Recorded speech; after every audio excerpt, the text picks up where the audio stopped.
The relative newness of the internet has made it a popular scapegoat to blame for the massive social shifts we are witnessing. But how fair is this assessment? On the one hand, we have a number of former experts from the tech sector going public to say that the internet is intentionally engineered to guarantee that it has maximal draw on our lives.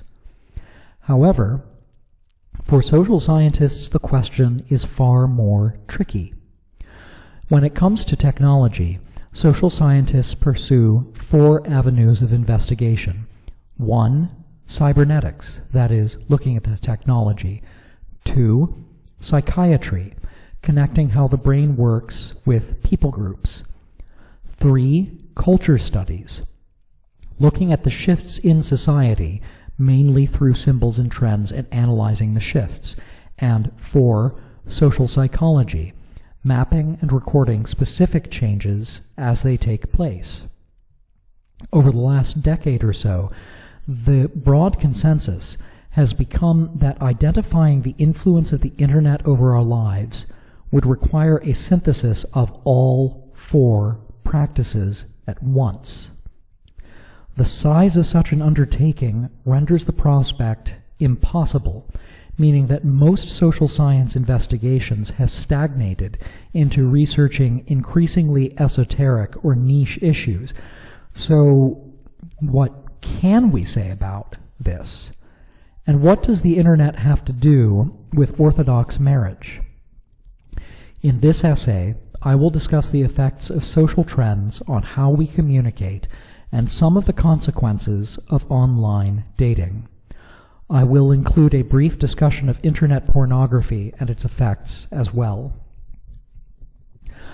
Although the effects of social media on society are broadly debatable, there is one change that is fairly obvious. We are communicating and interacting less in person, at least.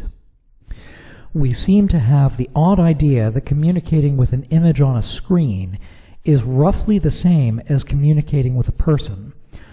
I am highly skeptical of this. Having a business meeting from my living room couch is a different setting from the boardroom. I know my living room well as I furnished it. I do not need to wear business attire. I may have what food or drinks I please readily at hand, and if not, I can easily prepare it. Audio glitches mean that I do not hear every possible sound from every participant. The creaking of the chairs, coughs, or moments of messy interjection when 5 or 6 participants talk over one another are largely absent. My visual awareness of the participants comes through whatever camera footage they choose to show. This third-person perspective lends the sense of playing God. I lack all subliminal awareness of everyone else there. I don't smell anyone. There are no hormones for me to pick up on, no subtle shifting of the air to feel. In short, I don't have any of my usual animal awareness. Written communication through social media are somewhat more meaningful. Receiving a letter through the mail is a commitment. The Postal Service has taken time to bring the letter to me. My counterpart had to write the letter, often by hand, and prepare it for mailing. This lends a personal touch to the medium. I might even smell something of them on the letter. Email, by contrast, is almost entirely impersonal.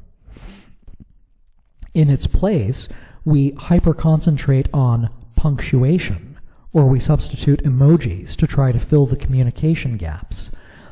But this lends itself, oddly, to greater miscommunication. So while written communication on social media might be a little more intact, they're still a bit of a problem. And social media, by its very nature, emphasizes quantity over quality. Now, extroverts among us might appreciate this. I'm sorry to say I can't. And, I have to agree that social media has generally been a connecting force in the world. and it's been to our benefit. The problem is, I'm not convinced that the benefits outweigh the price we've paid.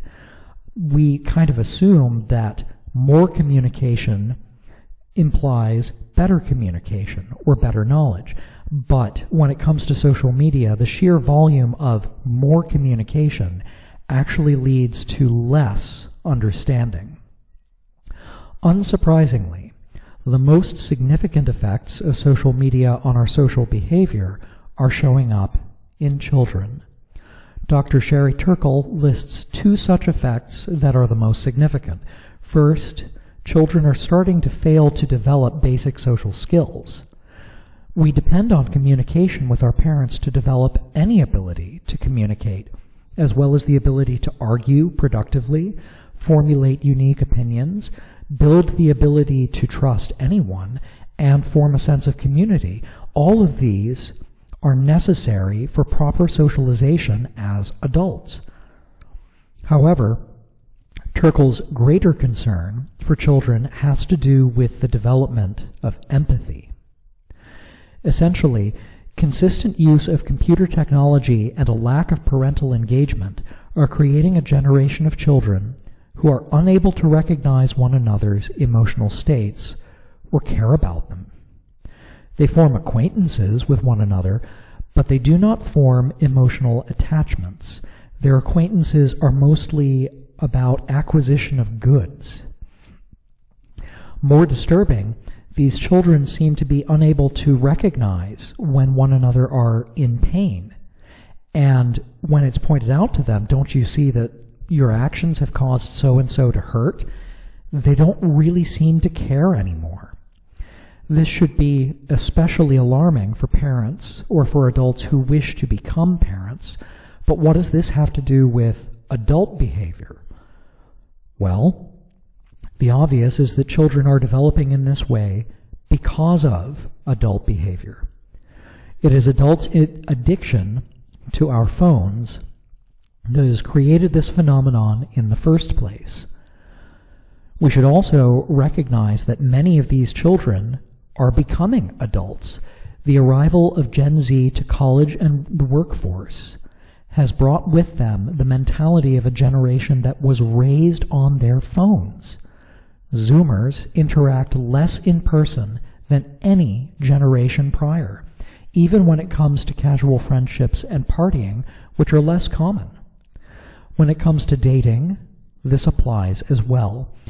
Zoomers are having less sex than previous generations, but with the rise in casual sex and hookup culture, they have far fewer relationships and less emotional connection.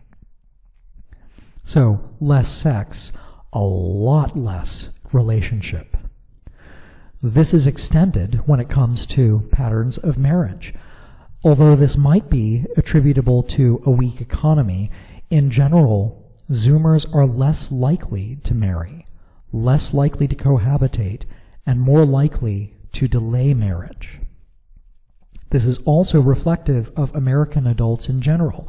Millennials might not be quite so different from Zoomers as they would like to believe. Online dating apps have brought with them their own kind of hell. The lack of empathy is especially encouraged through these platforms. To quote Turkle, "We tolerate that we are not being shown empathy, and then we tolerate that we don't show it to others." More than this, we seem to forget all too quickly that the profiles we view are reflections of people and not products. The concept of relation shopping was being discussed as early as 2010. This phenomenon describes the attitude of seeking prospective partners on the basis of superficial characteristics, including height, weight, appearance, vocation, or income. Now, allow me, if you will, the indulgence of a long quotation from the 2010 article that addresses this. "The functionality of online dating sites, specifically the ability to filter through thousands of profiles supports the market mentality of online dating in that participants had to make decisions based on an increased supply of potential matches. This encouraged a shopping mentality in which participants searched for the perfect match based on discrete characteristics and reduced potential partners to the sum of their parts. Decision-making based on these qualities was quite different from offline dating situations in which individuals often get a more holistic impression of the individual, usually taking into account unquantifiable aspects of personality, such as energy level, and interaction, such as chemistry. For some participants, online dating encouraged an environment in which partner selection became sterile and calculating, as opposed to a spontaneous, magical crossing of paths. The consequence of this type of filtering, enabled by the search functionality of the website, included the tendency to shop for people with the perfect qualifications. As the student Max continues to explain, the online dating environment fostered a sort of shopping cart mentality in terms of this one yes, that one no. So we find ourselves as adults behaving like children and treating one another like children, yet we demand to be treated like adults, and we show outrage when we are treated in accordance with our own behavior. The concept of relation shopping was coined by Steve Duck in 1991. When he did this, he also proposed the opposite, relation shipping. I'm going to quote that essay again, Rebecca Hino's research team's description of these two. They write, Duck's 1991 notion of relation shipping, building a successful relationship through communicative interaction, may result in an emphasis on discovering the perfect relationship. By emphasizing the act of finding or shopping for the right person or product as opposed to developing one through time and effort, by building an emotional connection or establishing successful communication patterns. So, we can treat courtship and our eventual marriage as an opportunity to hunt or shop for the perfect product, or we can try relationshipping. That is, we may recommit ourselves to developing relationships over time, which includes the choice to build an emotional connection through communication, particularly verbal communication. Unfortunately, the rise in relation shopping is not the only trick online dating has played on us. The impersonal nature of online communication leads to weaker connections and cheaper relationships.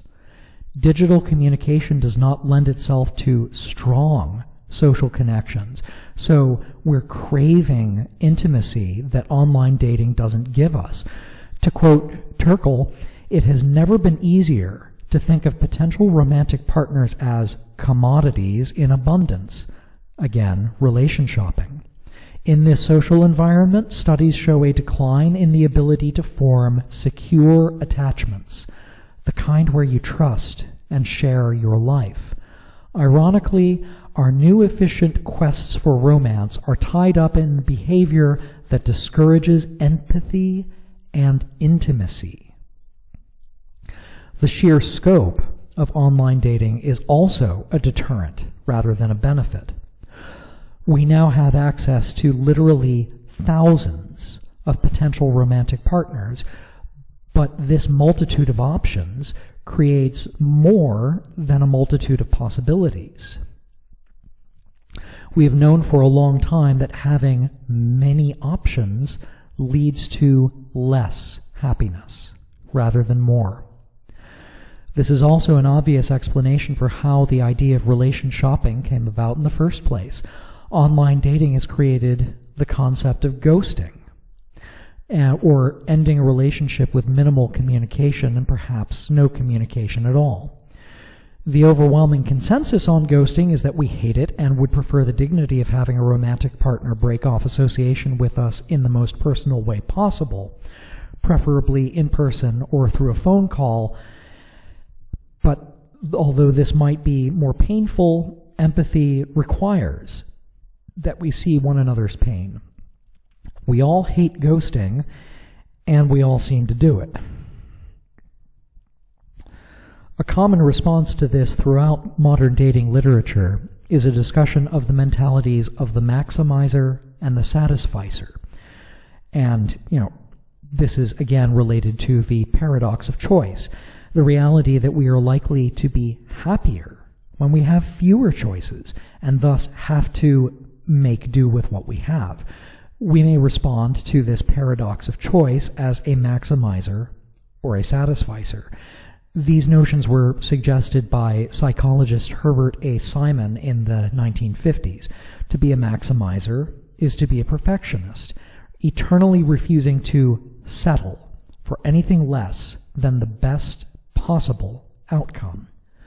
On the other hand, to be a satisficer, it doesn't mean that you're abandoning your standards altogether, but it involves being grateful for the opportunities we receive and seeking to make the most out of them, even if this means we settle for a less than perfect mate.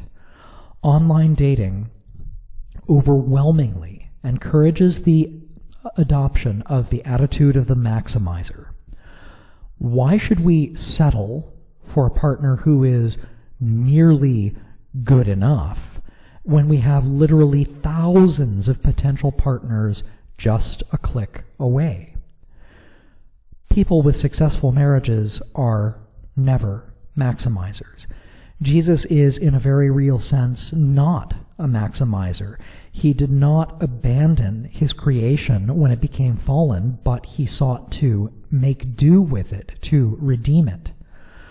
Our goal is to make the best of what is and not what might be. God is the only one who truly has the option of taking what is and turning it into perfection. I cannot help but wonder if we have ever been more selfish creatures than we are today. Once again, the obvious solution is that we should abandon relation shopping in favor of relationshipping, that we should choose not to be maximizers, but to be satisficers. I should also take this opportunity to discuss the rise of internet pornography. Although this profession has likely existed in some form since time immemorial, the development of photography and the internet have made it more accessible and popular than ever before.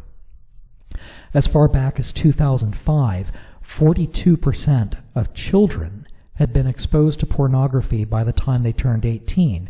We now anticipate that at least 70% of all adolescents will be exposed to pornography before the age 18, and the average age of first exposure to pornography is 11, meaning that pornography has joined the list of topics parents must preemptively discuss with their children. Among adult Americans, more than 40% of the population views pornography at least monthly, and more than 70% of all demographics believe pornography is morally acceptable, and COVID created an explosion in pornography consumption. We have yet to see whether or not this will decrease or whether or not it's going to be kind of a permanent shift. Although some scholars have argued that pornography can be useful in small doses as a sort of exposure therapy for people who have experienced severe sexual trauma, this does not morally justify the industry itself, which is notoriously abusive towards women. Neither does this discount the reality that arguments over pornography affect a significant minority of couples, with roughly a quarter of married men hiding their porn use and a third of married women concerned about their husbands and their marriage as a result of porn use. This should also be recognized that pornography represents an inaccurate and unhealthy depiction of sexual intimacy that can lead to improper expectations and decreased sexual satisfaction. Now, let's summarize this. The prevalence of social media has created a truly global society. It is now believed that there are a mere 4 degrees of separation between any two people on the globe. We are now more empowered than ever to maintain relationships over great distances and even build them for the first time, having never met the people we're in relationship with. But this has come at a great cost. Although the full cost of social media is impossible to measure, there have been some measurable changes in our ability to relate to one another and especially in our ability to empathize. These effects are greatest among children, but they're still measurable among adults, particularly within the field of online dating. The rise of ghosting, dissatisfaction from overwhelming options, and a mentality of relation shopping or maximizing have rendered any advantage of online dating moot. The rise of internet pornography is also harming our ability to form lasting and healthy relationships and is affecting and harming our children. Trying to regain a relation shopping mentality and to relearn to be satisficers with regards to our potential spouses is not an easy ask. However, I find it particularly interesting in this regard that the 2 most obvious points of concern that we have within modern dating, that is, a person's appearance and their wealth, are also the 2 most significant objections of John Chrysostom. So, when it comes to being a satisficer and shipping, we need to start by remembering that looks and wealth really don't matter much. Chrysostom isn't having any of this attitude. On the topic of wealth, the bishop writes, praise, hatred, and even love based on outward beauty come from impure souls. Seek beauty of soul and imitate the bridegroom of Christ. Outward beauty is full of conceit and licentiousness. It makes men jealous and fills men with lustful thought. But does it give any pleasure? Perhaps for 1 or 2 months or a year at most, but then no longer. Familiarity causes admiration to fade. So look for affection, gentleness, and humility in a wife. These are the tokens of real beauty. But let us not seek lovely physical features, nor reproach women for lacking things over which she has no control. And I apologize, that's a typo in my essay. This is the problem of appearance. Now, this doesn't mean that appearance has no value to partner selection. I mean, there's a difference between being involved with a man or a woman who is a good friend and being involved with a man or a woman we find desirable. But we should be more concerned with a person's character, and we should be more willing to accept a less attractive partner than we might like when their character is good. Now, for real, on the topic of wealth, Chrysostom is particularly devious here. He insists that fathers who choose a wealthy husband for their daughters are actively harming her spiritual health. To men, he writes, never seek a wealthy wife, they are way too much trouble, but instead seek nobility of soul. To the complaint that women should be expected to live in poverty, he writes, if a wife is poor, let her console herself by thinking of those who are much poorer still. If she really loved her husband, she would never nag him about money, but would value having him close to her more than all the gold in the world. Having wealth or even employment means nothing so long as our partner is willing to work and capable of working. In other words, on both topics, that is, appearance and wealth, Chrysostom reminds us that the heart of marriage is love, and if we get too obsessed with appearance and wealth, we're in trouble. We should recognize that the value in the Western marriage rite reminds us that marriage remains in bad times, in poverty, and through illness. Not, of course, that we should desire bad times, poverty, and illness, of course, but we should measure our fear of them. In light of all of this, I'm reminded of a piece of music that I'm very fond of. The lyrics read, "I do not love you the way I did when we met. There are secrets and arguments we haven't finished yet, but it's only that grace has outlived our regret we're still here. Maybe we can stay till the last drop of water flows under the bridge. There are times meant for breaking and words to ignore, and a bent to our souls when our skin is at war. And if leaving were freedom, well, we'd both walk right out of that door, but maybe we can stay till the last drop of water flows under the bridge. And the years roll by, and you hold my hand while the shadows stretch over the land, crumble and fall in my arms, and we'll struggle to hold on. Waters, they rise, and they carry our hopes and our dreams away, but we can stay till the last drop of water flows under the bridge." And what I appreciate about this, and as a closeted classic romantic, is that it reveals that love and suffering are not mutually exclusive. Romance is meant to make suffering more bearable. We are called to love in such a way that says, I would rather be with the one that I love and suffer than be stable and happy without them. And it is through endurance of this kind of suffering that romance can be deepened and sweetened and enriched in profound ways. And this is, in a sense, where marriage is the most beautiful, where we can say, I am my beloved's and my beloved is mine, even through the difficult times of life. Unfortunately, digital technologies have made it so that men and women are walking away from each other instead.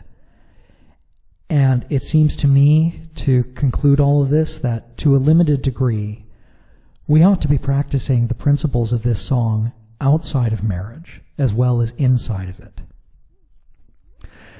And that leads me to the end of this particular essay, and I will hand it off to next week when I will be discussing the topics of queer theory and the consequences of the Me Too campaign. I might end up dividing those two into two essays, just depending on the size. But so far, this seems to be going all right. So we'll see what happens. Until next time.